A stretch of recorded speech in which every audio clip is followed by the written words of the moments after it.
Hello everyone, welcome to the channel, welcome to new video. আশা করি সবাই ভালো আছেন। যারা নিজের জন্য একটা রেট্রো ক্লাসিক বাইক খুঁজছো, এই ভিডিওটা তাদের জন্য। এই ভিডিওতে হন্ডা সিবি 350 একটা ডিটেল ওয়াক অ্যারাউন্ড দেবো, তার সাথে ride review, price, features, details everything share করব। চলো শুরু করা যাক।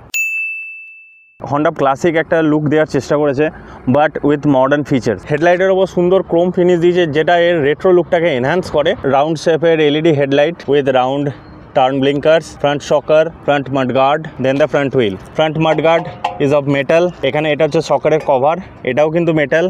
আর এখানে টেলিস্কোপিক সাসপেনশন দেয়, বাট কভারটা দেখে মনে হবে কিন্তু এটা ইউএসডি। ফ্রন্টে মাডগার্ডের পাশে রিফ্লেক্টার্স, আর গাড়িটায় অনেক জায়গাতেই কিন্তু ক্রোম টাচ রয়েছে। এখানে দেখো ইঞ্জিনের নিচে একটা ক্রোম টাচ, রিয়ার সাসপেনশনের ওপরে ক্রোম, সেম রাইট সাইডেও ক্রোম, ইঞ্জিনের ওপর ক্রোম। এখানে কোম্পানি ডাবল হর্ন প্রোভাইড করে with Chrome covering. Let's listen to the horn. বাপরে, একটা লাউড হর্ন প্রোভাইড করেছে। So this is good. Generally horn এত ভালো প্রোভাইড করে না। সাইডে এলে দেখতে পাচ্ছ ট্যাঙ্কের ওপর ট্যাঙ্ক প্যাড লাগানোই রয়েছে। নিচে ইঞ্জিন, সিবি 350 ব্যাজিং এখানে। পিছনে twin shocker suspension, rear mudguard. সাইলেন্সারটা কিন্তু completely chrome silencer. It will remind you of RE 350। Rear mudguard, একটা cool looking LED tail lamp and round শেপের রিয়ার টার্ন ব্লিঙ্কার্স। এখানে কিন্তু পুরো সিস্টেমটাই এলইডি। টার্ন ব্লিঙ্কারগুলো কিন্তু চাবি অন করার সাথে সাথে এরকম অনই থাকে, এবং গাড়ি যখন চালাবে এটা কিন্তু অনই থাকবে। বাট যখন সাইড ইন্ডিকেশন করার দরকার হবে তখন এটা চেঞ্জ হয়ে এই মিডিলের আলোটা জ্বলতে থাকবে। এটা কিন্তু European standard. Rear disc pedal, riders foot peg, pillion foot peg, এবং তার পিছনে বাঞ্জি টাই করার জন্য দেখো কিন্তু একটা অপশন দিয়ে রেখেছে অলরেডি। এখানে sari guard integrated with ladies foot rest. ফ্রন্টে কোম্পানি প্রোভাইড করে 190/90 সেকশনের একটা হুইল। এর টায়ার হচ্ছে MRF এর জ্যাপার, কমপ্লিটলি রোড ফোকাস টায়ার, রোডে ভালো গ্রিপ প্রোভাইড করবে। ফ্রন্টে 310 মিলিমিটারের একটা ডিস্ক দেওয়া আছে উইথ ABS, আর ক্যালিপার্স আর ফ্রম নিসিন। রিয়ারে কোম্পানি প্রোভাইড করে 130/70 18 ইঞ্চের একটা alloy wheel, and tyres are from MRF। Road grip এবং স্টেবিলিটি যথেষ্ট ভালো এই টায়ারটা। 220 মিলিমিটারের disc with ABS and braking caliper, এখানেও নিসিনের ক্যালিপার প্রোভাইড করেছে। Now let's talk about the heart of the matter, engine. এখানে Honda প্রোভাইড করে 348.3 সিসির একটা single cylinder four stroke air cooled engine, যার ম্যাক্স পাওয়ার হচ্ছে 20 PS at 5500 RPM, এবং ম্যাক্স টর্ক হচ্ছে 30 নিউটন মিটার at 3000 RPM। তো টর্কটা কিন্তু খুব তাড়াতাড়ি ডেলিভারি হয়। তো যে কোনো সিচুয়েশানে, যে কোনো অবস্থা থেকে গাড়িটা পুল করতে, এবং গাড়িটাকে কিন্তু হায়ার গিয়ার থেকেও তোমরা স্টার্ট করে নিয়ে বেরিয়ে যেতে পারবে। ইঞ্জিনটা ম্যাট এবং গ্লসি দুটো কালারই দিয়েছে। এবার হচ্ছে গিয়ার বক্স। সিবি 350-তে হন্ডা দিয়েছে 5 স্পিড ম্যানুয়াল ট্রান্সমিশন, আর ক্লাচ কিন্তু এখানে স্লিপ অ্যান্ড অ্যাসিস্ট ক্লাচ দেওয়া আছে। হাই স্পিডে ডাউনশিফট করার সময় রিয়ার হুইল লক হওয়ার কিন্তু কোনো চান্স নেই। ক্লাচটা খুবই লাইট, কোনো সিচুয়েশনে যদি লং টাইম ক্লাচ প্রেস করতে হয় তাহলে কিন্তু হাতে পেনটা কম হবে। Now let's listen to the engine. So at idle এটা হচ্ছে গাড়ির সাউন্ড।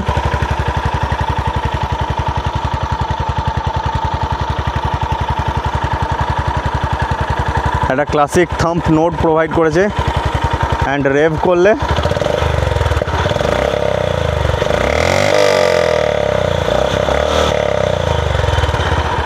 Just like this. একটা দারুণ ইঞ্জিন নোট প্রোভাইড করেছে, বাট ইম্পর্টেন্টলি এই সাউন্ডটা কিন্তু সাইলেন্সার থেকে আসে, ইঞ্জিন থেকে নয়। সো এখানে ভাইব্রেশনের কথা একদম ভুলে যাও। হন্ডা এখানে সিট দিয়েছে স্প্লিট সিট, রাইডার এবং পিলিয়নের জন্য সেকশন ভাগ করা আছে with back rest and luggage rack. CB 350 seat height হচ্ছে 800 মিলিমিটার, খুবই অ্যাক্সেসেবল একটা সিট হাইট। 5.5-এর ওপরে যে কোনো মানুষজন খুব ইজিলি গাড়িটাকে হ্যান্ডেল করতে পারবে এবং চালাতে পারবে। ফর অ্যান এক্সাম্পল, আমার হাইট হচ্ছে 5 ফুট 8 ইঞ্চেস। তো লেটস সি। আমি কিন্তু দুদিকে ফ্ল্যাট ফুট না হলেও খুব ভালো রকম পা পাচ্ছি, মানে টোয়ের থেকেও খানিকটা একটু বেশি পা পাচ্ছি। এবার হ্যান্ডেলবারে আসা যাক। রাইট সাইড হ্যান্ডেলবারে integrated start stop button with self, তার নিচে হ্যাজার্ড বাটন, মিডিলে হন্ডার লোগো। আর লেফট সাইড হ্যান্ডেলবারে একদম নিচে আছে ইন্ডিকেটার, তার উপরে হর্ন, তার উপরে মেনু টগল বাটন, এবং তার উপরে high beam low beam pass switch. Now let's look into the instrument cluster. চাবি অন করার সাথে সাথে একটা ফুল সোয়াইপ হয়। একটা semi digital instrument cluster provide করেছে এখানে। স্পিডটা হচ্ছে অ্যানালগ। ভেতরে একটা ছোট্ট এমআইডি রয়েছে। এই এমআইডিটা, এই যে ওপরের আপ বাটনটা রয়েছে, এই আপ বাটনটা দিয়ে মেনুটা টগল করা যায়। Trip A, trip B, battery voltage, range, trip A average, total average এবং টোটাল ট্রিপ, এগুলো কিন্তু এটা দিয়ে টগল করা যাবে। তার নিচে আছে ফিউয়েল গেজ, তার নিচে টাইম। আর এই ওপরে রয়েছে কিছু টেলটেড লাইটস। এখানে হন্ডা ট্র্যাকশন কন্ট্রোল প্রোভাইড করে, ট্র্যাকশন কন্ট্রোলের লাইট জ্বলছে, side stand indicator, ABS, high beam low beam, engine ল্যান্ড ফাংশন, সব কিছুর কিন্তু এখানে টেলটেড লাইটস দেওয়া রয়েছে। গাড়িটার গ্রাউন্ড ক্লিয়ারেন্স হচ্ছে 166 মিলিমিটার। তো যে কোনো হার্ড বাম্প বা অফ রোডিংয়ের ক্ষেত্রে খারাপ রোড ক্রস করতে কিন্তু খুব একটা প্রবলেম হবে না। এছাড়াও এখানে company as standard double stand provide করে। ডাবল স্ট্যান্ড থাকার ফলে চেন লুব্রিকেশন, চেন ক্লিন এবং লাগেজ টাইংয়ের সময় কিন্তু খুব ইজি হবে ব্যাপারটা। একটা হিউজ সাইজের লাগেজ র্যাক প্রোভাইড করেছে এখানে। তোমরা চাইলে এখানে যে কোনো সাইজের একটা ব্যাগ টাই করে নিয়ে ইজিলি লং রাইডসে বেরিয়ে যেতে পারবে। CB350 টোটাল 4টে মডেল অ্যাভেলেবেল। CB350 DLX সবথেকে কম দাম 2,10,000 টাকা মতন এক্স শোরুম, এবং সবথেকে দামি মডেল হচ্ছে লেগাসি এডিশন, যেটা around 2,17,000 ex showroom. On road price কত হবে না হবে তার জন্য শোরুমে কন্ট্যাক্ট করতে হবে।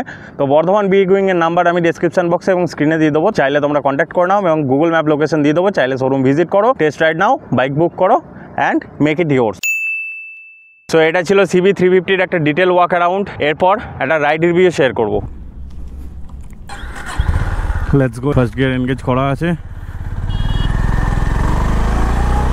Honda NS CB350, first gear around 50, second gear around 70, just to it main highway ते उठी। अच्छा ये हाईवे टा चालू हो गए। Third gear, let's pull it. Oh my god, third gear it's crossing 100. Oh bhai, fourth gear engaged। Total 5টা গিয়ারই দেয় কোম্পানি এখানে, 6 গিয়ারের অপশন এখানে নেই। All 5 gears are engaged. Let's go. 100-এ চালাচ্ছি গাড়িটা, 5th গিয়ারে, আর এত smooth engine, literally 0% vibration, zero. হন্ডার ইঞ্জিনের রিফাইনমেন্টের জন্য তো বিখ্যাত, সেটা আর আলাদা করে বলতে হবে না। ফার্স্ট 3টে গিয়ারে পুলটা এত সুন্দর দিয়েছে, 13 newton metre of torque at 3000 RPM, you can feel it. এত সুন্দর টর্ক আছে গাড়িটা। ইনফ্যাক্ট পাওয়ার 20 bhp, কিন্তু torque 30 newton metre, so you can feel it. Let's listen to the growl again.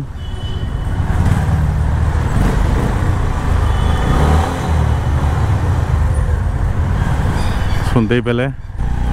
Let's go again.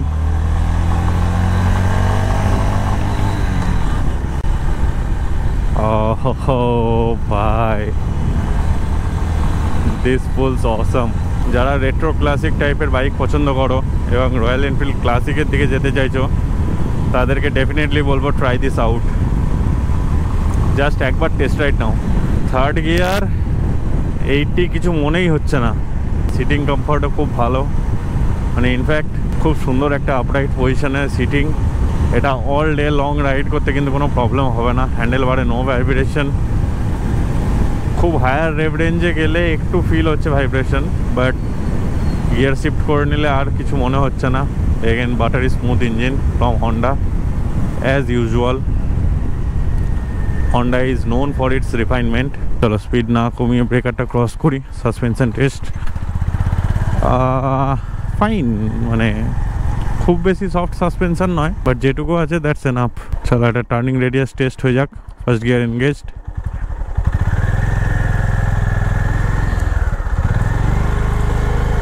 Easy, মানে এটা মোটামুটি 20 fit road হবে। 50% of it লাগলো গাড়িটা ঘোরাতে। তো যে কোনো জায়গায় টাইট টার্ন নিতে কোনো অসুবিধা হবে না। মেন থিং যেটা ফার্স্ট স্ট্রাইক করবে বাইকটা চালানোর সাথে সাথেই, সেটা হচ্ছে এর রিফাইনমেন্ট আর ইজি টু রাইড। মানে কিছু কিছু বাইক হয় না খুব লাইট ফিল হয় গাড়িটা around 180 kgs of weight, but সেটা ফিল হবে না চালানোর সময়। মনে হবে নর্মাল একটা বাইক চালাচ্ছি। এতটাই সুন্দর ওয়েট ডিস্ট্রিবিউশন, এতটাই সুন্দর balanced bike, that is a very good thing. মানে it doesn't feel heavy. Second গিয়ারেও ইজিলি সিটিতে চালাতে পারবে, বারবার আপ শিফট ডাউন শিফটের প্রয়োজন হবে না বাম্পার টু বাম্পার ট্রাফিকে, বিকজ 3000 RPM থেকেই এর যে পিক টর্ক সেটা ডেলিভারি হওয়া শুরু হয়ে যায়। খুব লোয়ার রেভারেজ থেকেই তোমরা এটাকে পুল করতে পারবে ইজিলি। বাট এই হর্ন আর ইন্ডিকেটারের পজিশনটা একটু গন্ডগোল আছে। গন্ডগোল ঠিক নয়, মানে একটু চেঞ্জ করা আছে, এটাতে আমরা হ্যাবিচুয়েটেড না। তাই একটু প্রবলেম হচ্ছে আমার, বাট ডেলি রাইড করতে করতে এটা কিন্তু হ্যাবিট হয়ে যাবে অবভিয়াসলি। আড়ির থেকে তো রিফাইনমেন্টটা 1000 গুণ ভালো। সেটাই ছিল হন্ডা CB350-র একটা ডিটেল ওয়াক অ্যারাউন্ড এবং রাইড রিভিউ। ভিডিওটা ভালো লাগলে লাইক করতে পারো, চ্যানেলটা সাবস্ক্রাইব করতে পারো। আর এরকমই আরও ট্যুরস অ্যান্ড ট্রাভেলস রিলেটেড এবং ইনফরমেটিভ ব্লগ যদি ভালো লাগে তাহলে চ্যানেলটার সঙ্গে থাকো। Thank you, thanks for watching, by.